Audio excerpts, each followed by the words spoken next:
Welcome to Integrity Inspire, your daily dose of inspiration and motivation, featuring the bright and talented members of the Integrity Marketing Group family.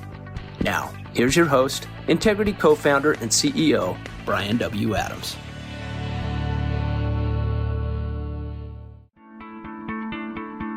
Hello, everybody. Thanks so much for joining today's Inspire podcast. I'm so excited to introduce you to another incredible partner. This one could actually probably beat up anybody else I know, which I'm super excited about that.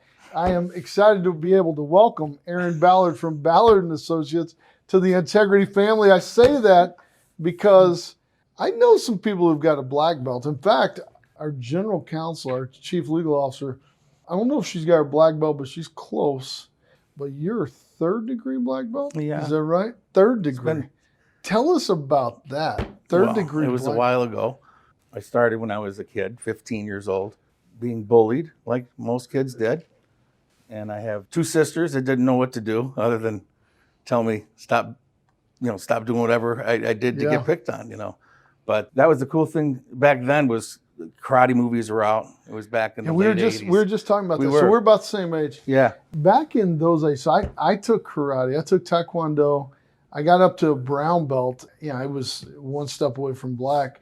And then I got into playing football, and it just got to be too much. And I hate that I didn't keep that going. I mean, there's few of those things in your life that you look back and you go, man, I wish I just finished that. You know what I'm saying? And that's certainly one of them. But back when we were growing up, man, you had so many great people who were martial arts people. So you had Bruce Lee. Mm-hmm. You remember Jean-Claude Van Damme? Oh, yeah. Dude, I love Jean-Claude Van Damme. Where the splits. He'd do the splits. He'd spin around all day long. Oh, my God. That guy was incredible. Chuck Norris, of course. Oh, yeah. That one's kind of the obvious one. I love all the memes about Chuck Norris. Yeah.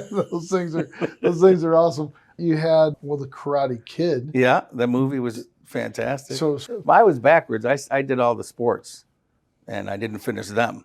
Because you got into karate. Well, no, I just didn't. Or martial arts, I should say. At the time, I was I would do football. I wasn't the best. I tried hockey. I couldn't skate. Wrestling was good, but I didn't like to get hit. You know, and then being bullied was the same thing. So we moved from a different city. My father got laid off after 21 years, which forced us to uplift and uproot everything right at the end of our high school. So we moved to a different location in high school, didn't know anybody, and had to go make friends, and it was our rival football team. So that's when I really I couldn't join sports there because I was I was the enemy. So that's when I decided to start martial arts. One of my neighbors was the black belt. He ended up sitting at my dining room table with my parents, and I was like, wow, I'm going to learn this stuff that we see in the movies. This is great, There's an old saying with martial arts is the more you know, the less you show. And it was different because when I come home, I'm like, Dad, grab me here, try this and choke me here and I can get out of this. But then as you get, better at it, you start to realize that there's more to it than just the punches and the kicks. Yeah, some of the discipline that you learn in martial arts is remarkable. And you're an instructor. So tell us a little bit about being an instructor and all the things that you did with them. Well, 1 out of 10,000 people become a black belt. So out of 10,000 people that start martial arts, one of them will end up getting the black belt. So not 1 out of 10,000 total people, 1 out of 10,000 people, period, that start martial arts. Correct. So, that's even it's such a small percentage of the population. Wow. And one of the dojos, there's a big sign on the wall that says a black belt is a white belt who just didn't quit. And if you think of people that took martial arts, they say, I used to be a brown belt, I used to be a yellow belt, I used to be a white belt, but 25 years later, I could still say I am a black belt, because the disciplines that you learn once you achieve it will carry on, throughout your life. And how have you used that discipline, not only in business, but also in life? That's a good question. There's principles of black belt, and at the end of every class, we used to say, as a dedicated student of the martial arts, I will live by the principles of black belt. And it would be modesty, courtesy, integrity, self-control, perseverance, and indomitable spirit. Wow. You say that 4 times a week for 10 years, it's embedded in you. Yeah. And as a teacher, as an instructor, I said that 8 times a day. Wow. The white belt class, the yellow belt class. Wow. So it just became, I better listen to this, Yeah. And then it took me out into my life. Yeah.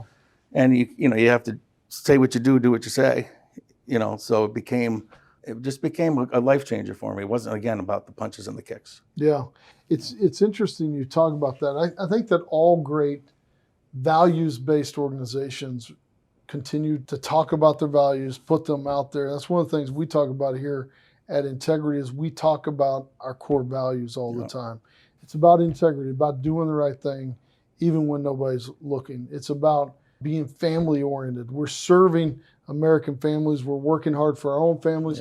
And then we're looking out for the entire Integrity family that we're serving. That's why I start out by saying Integrity family. It's about service. We're a service organization, and we're here to serve others.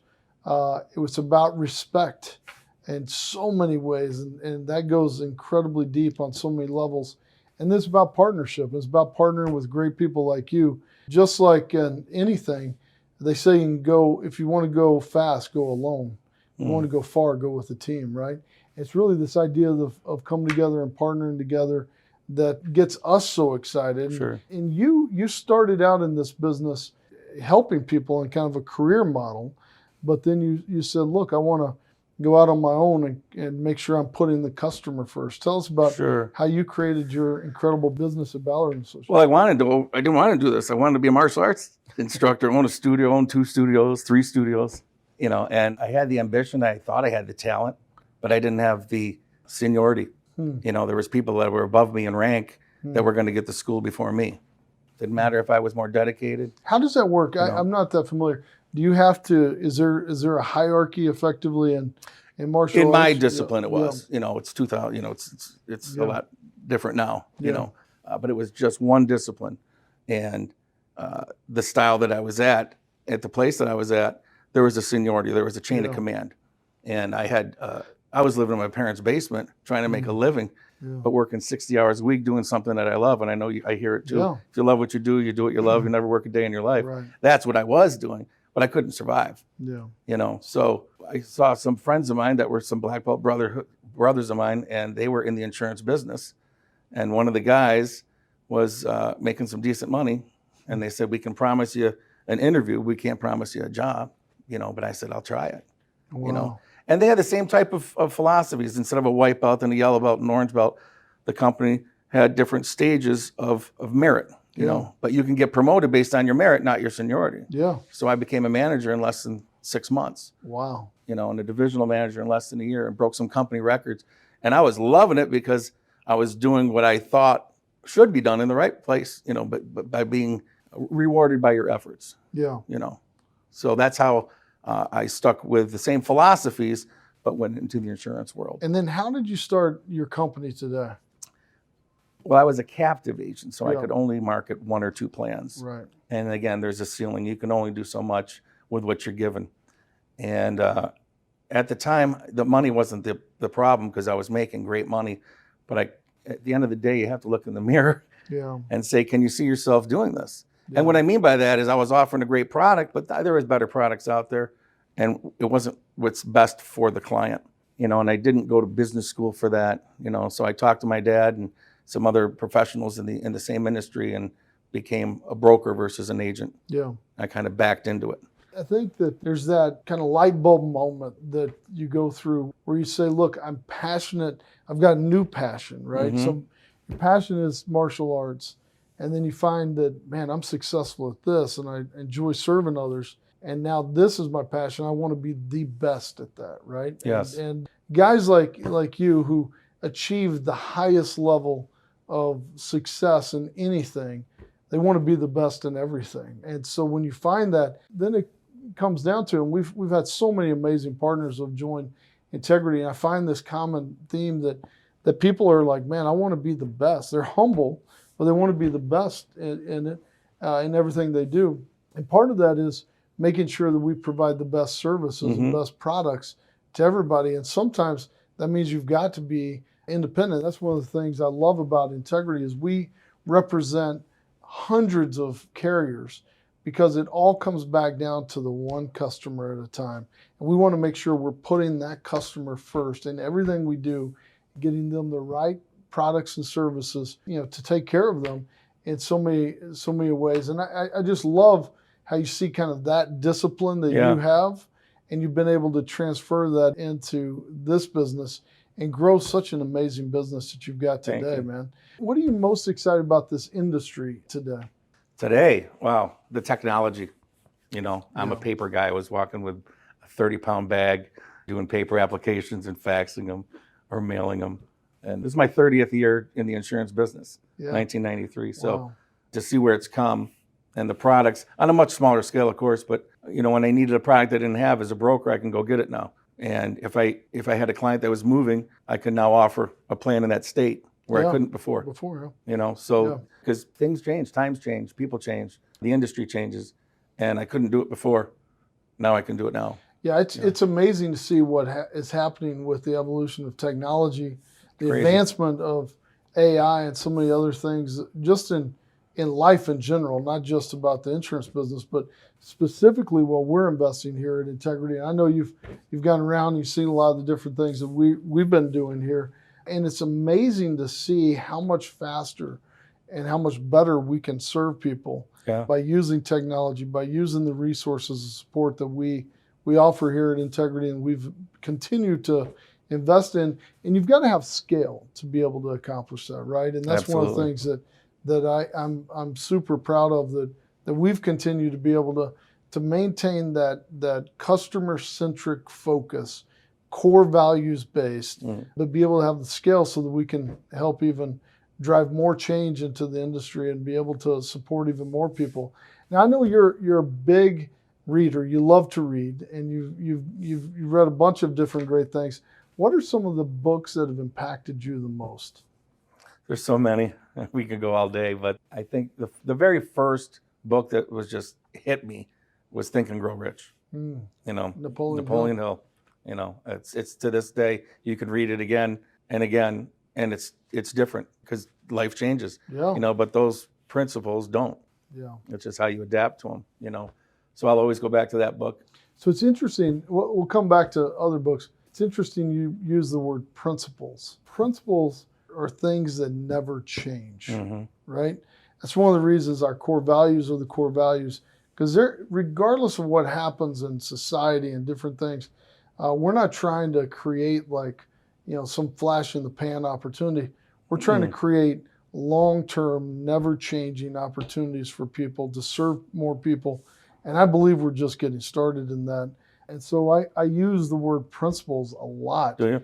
Because of some of the stuff that you learned through people like Napoleon Hill and others, because of the same idea that never changes. Right. And as you talk about, that book, one of the reasons it's had such a big impact on so many people, why Zig Ziglar's had so much of an impact in society, why, a lot of amazing authors have had just amazing impacts, is because they focus on the principles, right? And so I love that you started with that. What other books you... Another one was 7 Habits of Highly Successful People. Amazing book. Amazing book. And what was great about that book, begin with the end in mind. Yeah. I was already doing that with the black belt. I wanted to be the fastest black belt there. I was 15 years old. So they said, well, how long does it take to become a black belt? And they said 3.5 to 5 years. Yeah. I said 3.5 years, and I went backwards from there. I never even read the book. Wow. Never even read the book. So when I started reading the book, some I was learning, some were validating me. And I tell this to anybody who hasn't read a book or who was intimidated or anything like that. You might already have those principles in you. Yeah. These books just validate it and bring it back out and validate. You're already on the right path. Man. Wow, preach that, man. That you can make a whole sermon on that. That's powerful. Have you ever heard Steve Young talk about Stephen Covey? No. So it's an incredible story. I probably shouldn't tell it here because I'll probably not do it justice. But Steve took over for Joe Montana, and so he wasn't Joe Montana. I mean, he was Steve Young, and he became a Hall of Famer because he started playing like God created him to play, not how somebody else was supposed to play. And I think a lot of people do that, where you start out and you're trying to do something just to emulate somebody else, whereas you just need to be yourself. Just be yourself. Right? I mean, and I'm sure you could go through countless examples of people in I was martial guilty art. of it. I think everyone's guilty of that. Everybody's guilty of that in some way. And so he was really frustrated, really depressed. It wasn't going great. And Joe Montana was, Tom Brady before Tom Brady, right? I mean, he was the greatest back then. So Steve was frustrated. He flew back from San Francisco to Utah on a day break, went home, and then, was flying back, and happens to sit next to this guy named Stephen Covey. Didn't know him. And the guy said, "How are you doing?" He goes, "Honestly, I'm not doing very good, man. I'm really frustrated. This isn't going that well." So Stephen Covey said, "Well, tell me what's happening." So he tells him, he said, "Well, tell me about, you guys have good fans?" And he said, "Oh my gosh, we got the best fans in the world. I mean, they're 49ers fans." He said, "Well, do you have like good teammates?" He said, "Oh my gosh, we got the best teammates in the world. I got Jerry Rice and all these, Ronnie Lott. I mean, some of these guys were just, they're still some of the greatest of all time." Yeah. He said, "Do you have good ownership?" He said, "Absolutely. The owner's the best in the world. They support us so many different ways. You have a good coach?" He said, "Yeah, I got the best coach in the world. I mean, he's just innovative football in so many different ways." And he sat there and listened to it, and Stephen Covey said to Steve Young, he said, "It's interesting. I hear you talking about all the challenges you've got." He said, "I work with companies all over the world and organizations to try to become the best, the best that they can be." Right. He said, "I don't know if I've ever heard of an organization and an opportunity like you just described, where you have the best world class of everything. And the question is, what are you going to do about it? How are you going to go out and see how good you can become?" And he said, man, it was a paradigm shift. Yeah. He said he left that plane, went straight to work out, and he said it changed everything, because from that moment on, he was like, I'm going to go prove I'm the best that I can be. And he said it changed everything in so many different ways. And I think that there's so much truth to that. There is. It's one of the reasons that whenever I partnered with Steve in 2016, can't believe it's been so long now, Steve and I sat down and he said, "Tell me about all the things you've got." And I was telling him about the industry and about the opportunity, the carriers, the partners we have, the people that work here. And he goes, "I don't know if I've ever seen an organization like this. And the question is, how good can you be?" Yeah. And so for us, we talk about this all the time. It's like, I want to be the best we can be, right? And that's why I partner with people like you and all the different incredible partners we've had. We want to see how good we can become together. And if you want to go far, you do it as a team. And so, man, we're super excited to be your partner. Super excited to just get started. Yeah. I'm people say I'm the most frustrated guy in the room a lot of times, and part of that is because I know how good we can be. Yeah. And I'm excited about that opportunity. As Steve talked about, he said he ran up to Troy Aikman one time, and I think it was the NFC Championship game, and he shook his hand and he said, "Man, I'm so glad to get to play you right now." And he said, Troy looked at him like, "What are you talking about?" And he said, "I was just there to prove how good I could be, and I couldn't do it unless I beat them." And I'm a Cowboys fan, so it's kind of hard to hear that. Sure. But it's true. This is that opportunity for us to give you more resources, give you more technology, more support, to see how good we can all become together. So thank you for joining us, man. Thanks for being our partner. Thanks for sharing your story. And I can't wait to see what we can do together, man. It's going to be a lot of fun. Hey, ladies and gentlemen, man, this is about that opportunity for us to really take those disciplines that we've been talking about here, about the opportunity for us to apply all of that together. Nothing happens overnight. You've got to do that. It creates this compounding effect. And then together, man, we have the best platform here in the business world, I think, to see how good we can become. And I'm on this quest to find out how good we can all become together. And so I can't wait to see what we do together with great guys like you, now as part of the Integrity family. I hope everybody has an amazing day. Let's go out and serve even more people together and see how good we can become together. God bless you and take care.